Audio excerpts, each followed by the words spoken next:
Welcome back.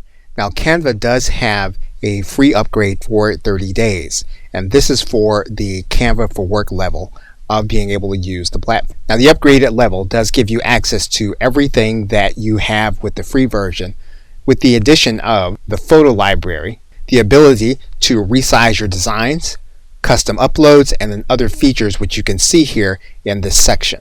The most prominent features are that you can download your designs with transparent backgrounds, as well as exporting designs as animated GIFs. So it's a good idea to start with the free version, since you do have access to the templates, as well as being able to upload your own images and having access to storage.